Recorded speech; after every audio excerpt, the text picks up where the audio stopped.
Hello, everyone. It's Ellen Stebbins here, and I'm so excited to be here today with Beth Scott. Hi. Introduce Beth here in just a second and tell you all about the wonderful things she's doing. Wanted to just remind everybody that our group is about waking up, rising up, and speaking up. And our goal is to bring awareness, education, and impact to stop modern slavery. And modern slavery encompasses a whole bunch of those things. And one of the things that Beth is going to talk to us about today is stopping the trafficking of minors and pedophilia. She has started a movement called STOMP, and we are so excited to be joining forces with Beth and her movement this Saturday.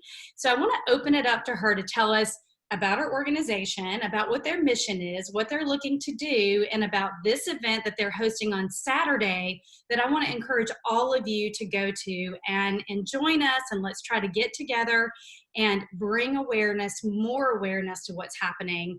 I think we can see on the news everywhere, people are waking up to this atrocity that's happening in our society. I love the hashtag hidden in plain sight, because it is hidden right in front of our faces every single day. And the more we learn, the more we become aware, the more we can see it, and the more we can stop it. So, Beth, I am so excited to have you here with us today. Yay! We just met up. I'm like, who is this woman? I've got to meet her.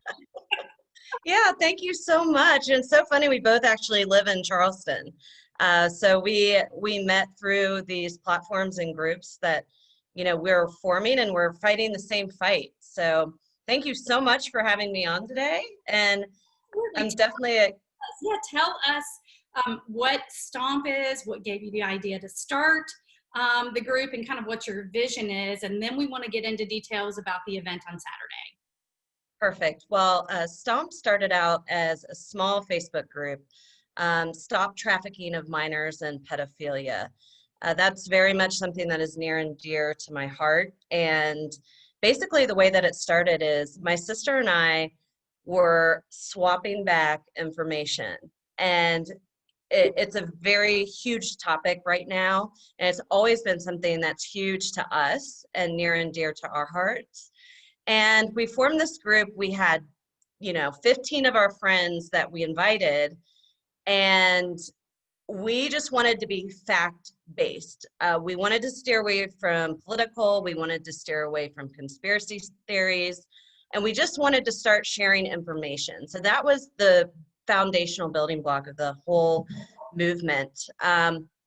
So next thing we knew, in about 5 weeks, we had over 5,000 members. Now we are close to 6,000.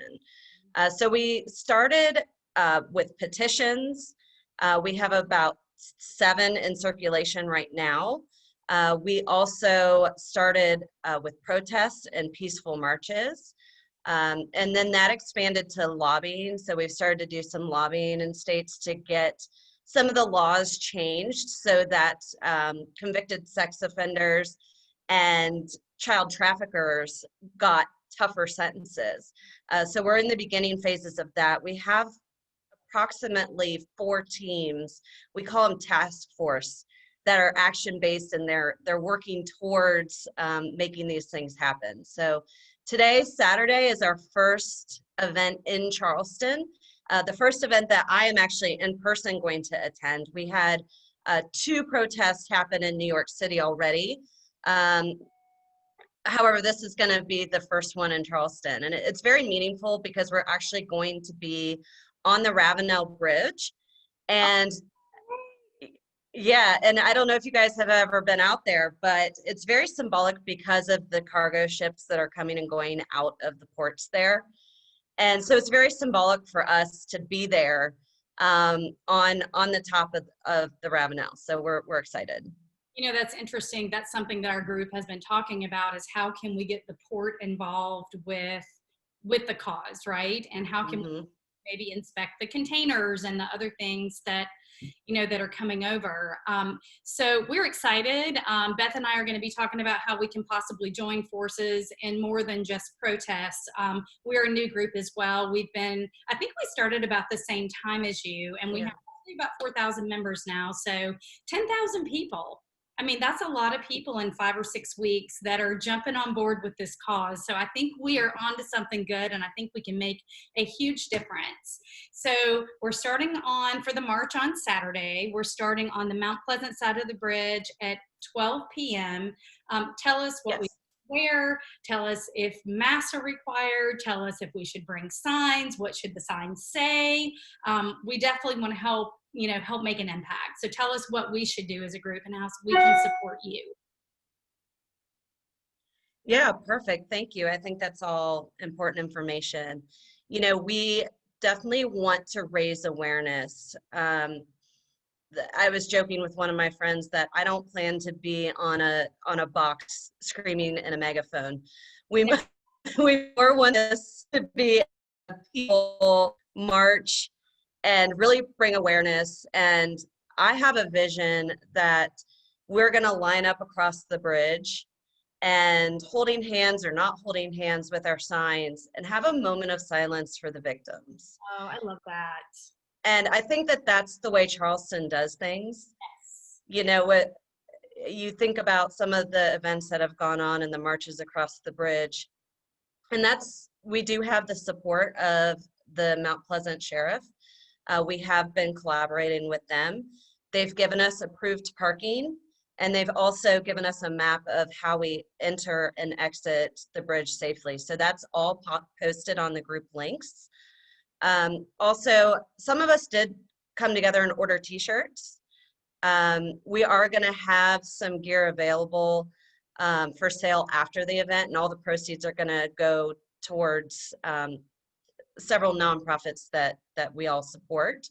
And as far as masks, we're going to let every person decide for themselves what they want to do. I'm not going to say you have to have one to be out there. We're going to be outside. We also, as far as the signs, we are just whatever you want to say, whatever is important to you. I plan on having signs that say things like, stop the trafficking of minors and pedophilia. However, your group, as you mentioned, is a much larger scale from what you're going after. So maybe your signs will be more global, and that's definitely, up for your group to decide. We're just happy to have people out there along with us. So it's exciting. Awesome. Good. Well, thank you. I'm so happy that we kind of met each other and we found out about each other's groups. So wake up, rise up, speak up, members. We might share this live in STOMP as well. So whatever group you're in, can you please go to the event tab and let us know if you can make it or not. If you cannot make it, please just click that, or if you can or can't make it, please click the invite button, because even though I'm an admin of the group, I can only invite my friends that are in the group. And there are, 4,000 of us and 6,000 of the STOMP members. Everybody needs to hit that invite button so we can get the word out. So that's my call to action for you guys is, number one, please join us on the bridge on Saturday. If your schedule permits, we would love to see you, and I would love to meet all of you. And second, whether you can or can't, please hit that invite button. Okay, let's get the word out to everybody that we know. All right, love you guys. Thank you so much. Beth, thank you for taking the time today to be here with us.